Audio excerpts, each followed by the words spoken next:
Les damos la bienvenida a Frente al Fogón. Este es un podcast en el que estaremos contando relatos con temas tales como crimen real, fenómenos paranormales, ufología, criptozoología, el más allá y todo lo relacionado. Esperamos. Hola, ¿cómo están? ¿Todo bien? Volvimos después de un tiempito con un episodio corto. En el día de hoy vamos a hablar de... Bueno, este es el episodio número 11 y trata sobre algo que a vista de todos es un encubrimiento enorme por parte del gobierno de Estados Unidos. En julio de 1947 sucedió algo al noroeste de Roswell durante una tormenta eléctrica severa. ¿Qué sucedió? La respuesta es nada durante muchos años, hasta que el principal investigador de ovnis, Stanton Friedman, se encontró con la historia a principios de la década de 1980. Y ahí comenzó una búsqueda de información y de testigos.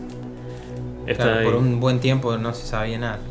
Claro, exactamente. Hasta la década de los 80. Hasta los 80. Esa investigación lo llevó a Roswell en búsqueda del oficial de información pública que había estado en Roswell Army Airfield en el año 1947. Ese oficial era el teniente Walter Haut. Todavía vivía en Roswell y recordaba el comunicado de prensa y las órdenes de su oficial al mando. La investigación de Friedman también llevó a muchos otros, tanto militares como privados, que tenían información para agregar a la historia del incidente de Roswell. Don Schmitt, Kevin Randle y Tom Carey entraron en escena con mucha fuerza a finales de la década de 1980. Desde entonces, Schmitt y Carey han dedicado su investigación a todo lo que es el tema de Roswell. Los escombros recuperados por el ranchero Mac Brazel fueron recolectados por el ejército del campo aéreo del ejército de Roswell bajo la dirección del oficial de inteligencia de la base, el mayor Jesse Marcel. El 8 de julio del año 1947, el oficial de información pública, el teniente Walter Haut, emitió un comunicado de prensa bajo las órdenes del comandante de la base, el coronel William Blanchard, que decía básicamente que tenemos en nuestro poder un platillo volador. Al día siguiente se emitió otro comunicado de prensa, esta vez del general Roger Ramey, indicando que era un globo meteorológico. Que eso fue como el comienzo, ¿no?, de todo este tema del encubrimiento. Que más se sabe. Es uno de los más conocidos que hay en el mundo, porque, bueno, tuvo mucha notoriedad, obviamente, porque eso casi que no había pasado muchas veces. Sí. Y hay mucha evidencia también. Sí, hay mucha evidencia. Una vez que se hizo público, el evento conocido como el incidente de Roswell, que es el accidente de un presunto platillo volador, la recuperación de escombros y cuerpos y el consiguiente encubrimiento por parte de los militares, fue de tal magnitud y tan envuelto en misterio que 70 años después todavía hay más preguntas que respuestas. Se han escrito libros y se han filmado documentales de televisión. Se han presentado testigos. Los escépticos han refutado el incidente y el debate aún continúa. El Centro Internacional de Investigación y Museo OVNI es una corporación sin fines de lucro fundada en el otoño de 1991 por Walter Haut, Glenn Dennis y Max Little. El museo se abrió a los visitantes en el otoño de 1992. El Museo OVNI se organizó para informar al público sobre lo que se conoce como el incidente de Roswell, así como todos los demás aspectos del fenómeno OVNI. La declaración de misión de la corporación incluye el objetivo de educar, no convencer, al público en general sobre el incidente de Roswell y todos los aspectos del fenómeno OVNI. Claro, para como llevarlos un poco a naturalizar que puede pasar que haya vida en otros lugares también. Sí. Personas de todo el mundo viajan a este lugar, a Roswell, para ver lo que este museo OVNI tiene para ofrecer. Algunas de las exhibiciones incluyen información sobre el incidente de Roswell, círculos en las cosechas, avistamientos de ovnis, antiguos astronautas y abducciones extraterrestres. Estas exhibiciones están diseñadas para alentar a los visitantes a hacer preguntas y pensar fuera de la caja. Una vez que los visitantes comenzaron a dirigirse a Roswell en búsqueda de más información sobre el incidente de 1947, a varios residentes locales, junto con el Museo OVNI y la Cámara de Comercio de Roswell, se les ocurrió la idea de celebrar el aniversario del incidente de Roswell cada año durante la primera semana de julio. Desde el año 1996, el Festival OVNI de Roswell ha traído a miles de visitantes al Museo OVNI y a la misma ciudad. A Roswell. Bueno, y ahora nos adentramos un poco en el contexto y la situación del incidente OVNI de Roswell.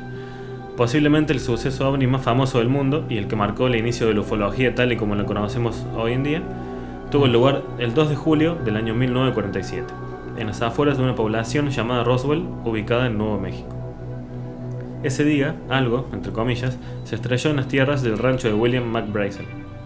3 días más tarde, cuando localizó los restos, el ranchero se desplazó a la población para comunicar al sheriff del condado, que era George Wilcox, que había encontrado los restos de un platillo volador. Eso fue lo que dijo. A su vez, Wilcox se puso en contacto con las autoridades militares del Roswell Army Airfield, o AAF. Fue comisionado el mayor Jesse Marcel, que junto a 2 agentes de la contrainteligencia estadounidense, Sheridan Cavitt y Lewis Rickett, se desplazaron hacia este rancho, cogieron los restos y se los llevaron. Claro. El día 8 de julio, el oficial de comunicación de la base aérea del ejército en Roswell, Walter Haut, emitió un comunicado de prensa indicando que el personal del grupo de operaciones 509 había recuperado un disco volador que se había estrellado en un rancho cerca de Roswell, dando origen al titular: las fuerzas aéreas capturan un platillo volador en un rancho de la región de Roswell. En la prensa local, el Roswell Daily Record entrevistó al ranchero Mac Brazel y describió los restos encontrados del tamaño de una mesa, de un material como de caucho, de color gris, gran cantidad de papel de plata extremadamente resistente, cintas adhesivas con diseños florales y varillas como de madera, sin nada que aparentemente hubiera podido ser usado como un motor. Claro. Al día siguiente, el 9 de julio, en Fort Worth, Texas, desde sede de la 8ª Fuerza Aérea, su general en jefe Roger Ramey, acompañado por el coronel Thomas J. DuBois y el mayor Jesse Marcel, dio una rueda de prensa en la que anunció que los restos eran de un globo meteorológico, aerostático convencional, desmintiendo la notificación de Walter Haut del día anterior. Claro, los globos esos que como es que toman la el temperatura. estado del tiempo, sí. Claro, sí, eso supuestamente es lo que habían dicho. Hay como como lo ocultaron fotos, ¿no? ahí nomás. Como sí, hay fotos también. Puede ser que hayan falsificado o algo así.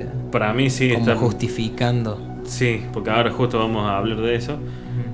Bueno, hay documentación desclasificada entre septiembre del año 1994 y junio de 1997 que demostraba que se trataba de un globo, en efecto, pero no meteorológico, sino un globo a espía.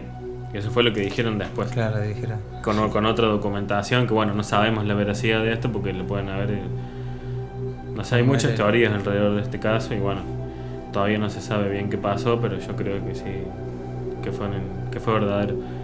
El proyecto secreto del que hablan, de nombre Enclave Mogul, consistía en un sistema de detección acústica de baja frecuencia, que montado en globos para volar al radar, se pretendía lanzar en la troposfera del territorio soviético, a unos 10 kilómetros de altitud, y así descubrir si los comunistas realizaban pruebas nucleares. Según los documentos desclasificados, sí, en concreto se trataba del vuelo experimental número 4 del proyecto Mogul, claro, sobre el que se perdió todo contacto el 5 de junio de dicho año. Sin embargo, oficialmente el proyecto Mogul no se inició hasta 1953. A finales de la década de los 70, los ufólogos Stanton T. Friedman y William L. Moore realizaron una serie de entrevistas a los testigos del suceso, al menos a los que 30 años después de los hechos todavía estaban con vida, y llegaron a la conclusión de que en efecto sí fue una nave alienígena la que se estrelló cerca de Roswell y que se recuperaron varios cadáveres de origen extraterrestre. El gobierno ocultó el hecho para quedarse con la tecnología extraterrestre y estudiarla sin compartirla con el resto del mundo, porque obviamente siempre hicieron eso. Un informador anónimo aseguró que el aparato era circular, con una parte saliente en el centro, de unos 50 pies de diámetro, más de 15 metros más o menos. 15 metros. Dentro había 3 cuerpos humanoides de apenas 1 metro de altura.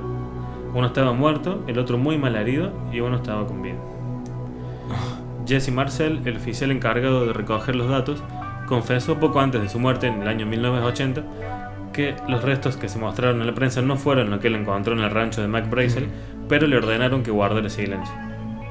Entre los restos había encontrado trozos grandes de algo parecido a metal, extremadamente fino y ligero, pero tan resistente que era imposible doblarlo o hacerle una abolladura. La existencia de estos restos metálicos fue corroborada igualmente por Bill Brazel, que era hijo de Mac, fallecido en 1963, y por el general retirado Thomas J. DuBois. El astronauta Edgar Mitchell, que fue el 6º hombre que pisó la Luna en la expedición Apolo, en el Apolo 14, ¿sabía? 14, sí, en Apolo 14. Confesó haber visto los expedientes secretos. Claro, confesó haber visto los expedientes secretos OVNI del caso Roswell y que en efecto sí hubo contacto con extraterrestres. La misma afirmación declaró Chase Brandon, que es un agente jubilado de la CIA con más de 35 años de servicio activo. O sea, no lo declararon gente que estaba en su casa. Claro, así. sí, no Fue lo gente jubilaron. que estaba ahí. Luego Frank J. Kaufman, en el 1947, que él trabajaba en la oficina de personal civil de la base aérea del gobierno de Estados Unidos en Roswell, confesó que en realidad era un agente encubierto de inteligencia y aportó numerosos documentos que había copiado en secreto en su día, que revelaban la verdadera identidad del aterrizaje forzoso OVNI. Sin embargo, a su muerte en el año 2001, la documentación fue considerada falsa y Kaufman fue desprestigiado como un farsante. Ya para 1995, el productor de televisión Ray Santilli reveló al mundo una película de 48 minutos realizada por una antigua cámara de las Fuerzas Aéreas llamada Jack Bannett. En ese entonces él tenía 82 años. Claro, ya está. Bannett guardó esa copia durante muchos años para revelarla al mundo a través de Santilli. Este lo grabó haciendo una declaración jurada sobre la veracidad de la película. Esta se emitió en más de 32 países, alcanzando altos niveles de audiencia. En ella se ve cómo se realiza una autopsia completa a un humanoide de apenas 1 metro de altura. Sin embargo, 11 años más tarde, 2006, Santilli confesó que la película era solo parcialmente auténtica. Claro. La original estaba muy degradada y solo pudo recuperar algunos fotogramas, así que la restauró, digamos, entre comillas, añadiéndole imágenes de estudio. Claro, un poco de efectos. El alienígena era un muñeco, ¿no? Realizado por el artista y escultor John Humphreys, que también actuó como un científico que era el que realizaba la autopsia. Claro. Respecto a la declaración jurada de Jack, nunca existió, por lo menos con ese nombre. Contrataron a una persona indigente para que leyera el comunicado. Y bueno, como algo personal, yo creo que todo esto fue claramente encubierto por el gobierno de Estados Unidos, ya que sabemos que es un país con intereses propios muy fuertes y marcados, y básicamente quieren todo para ellos. Quieren apoderarse absolutamente de todo el mundo de y lo que no puedan sé, encontrar. Todo lo que esté más allá y más del cosas, planeta. Claro, eso vale muchísimo. Vale mucho más. Bueno, Claro. Igual sabemos que, por ejemplo, todos los avances que hay en el tema de vuelos espaciales y todo ese tipo de cosas, con la cantidad de metales y oro que se usa en las naves, ¿viste? Y ese metal que abuso. encontraron, que supuestamente era como un papel de metal, pero que era irrompible Esto es casi. súper carísimo, digamos. O sea, nada. Sí, millones y millones cada minuto. Pero bueno, pueden comentarnos si quieren, alguna teoría que tengan, alguna entrevista que quieran también. Sí, porque hay muchos Hay- testimonios también. Si quieren compartir testimonios, miren, qué sé yo, pasan link, lo vemos. Yo de todas formas vamos a estar poniendo imágenes en el video para que puedan tener más o menos un contexto visual de las cosas. Hay bastante material y bueno, decidimos hacerlo corto el episodio porque bueno, así se dio. Y bueno, pueden seguirnos en nuestras redes sociales, que son Facebook, Instagram, donde estamos como @frente al fogón podcast. Y también estamos en YouTube, Spotify, iVoox, Anchor y demás plataformas de audio digitales. Muchas gracias por escuchar y nos vemos en el próximo capítulo. Nos vemos en el próximo. Chao, chao. Chau.